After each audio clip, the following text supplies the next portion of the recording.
Hello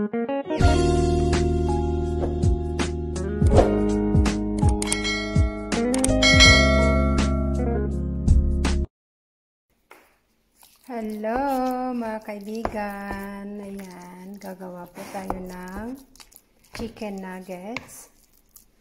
Yan, yung mga ingredients po ay ito po, ginger powder. Nilagyan ko din ng mustard. Yan, tsaka garlic powder, tsaka onion powder, tsaka cornstarch. Yan po yung nilagay ko, tsaka dalawang itlog. Ayan, haluin lang po natin ng mahigi. Ayan, pasensya na po sa mga marunong talagang magluto. Kung mali-mali po yung aking ingredients, comment na lang po para at least maayos ko po yung aking chicken nuggets.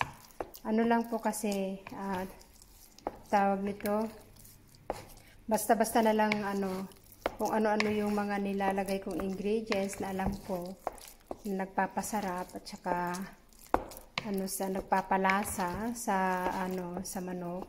Yun na lang yung mga ginagamit ko. Kahit papaano nagugustuhan din naman nila dito yung mga ginagawa kong chicken nuggets. Pero mas okay pa din kung yung tamang proseso siguro, tsaka tamang mga ingredients siguro yung ilalagay ko. Kaya please po sa mga marunong gumawa ng chicken nuggets talaga, paki-comment po yung alam nyo para at least alam ko din kung ano yung gagawin kong tamang proseso sa paggagawa ng chicken nuggets. Yan po.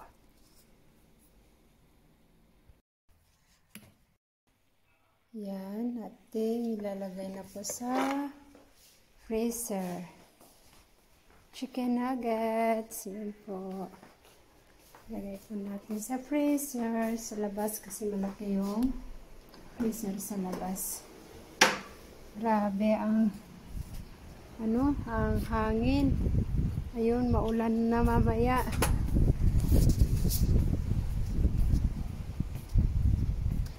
Yan.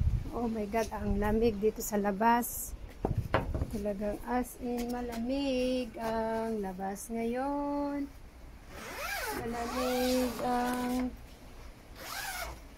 panahon. Yan. Yan po yung freezer. Ito yung laman ng freezer dito sa labas. Lukia. Tapos yung ice cubes. Ayan, within 1 hour pwede na yan i-transfer sa plastic. Yan. Ang pangalawang tray. Tsaka yung pangatlo. Yan. Yan po.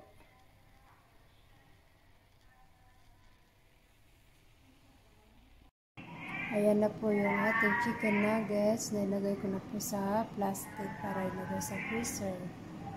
Ayan. Tapos,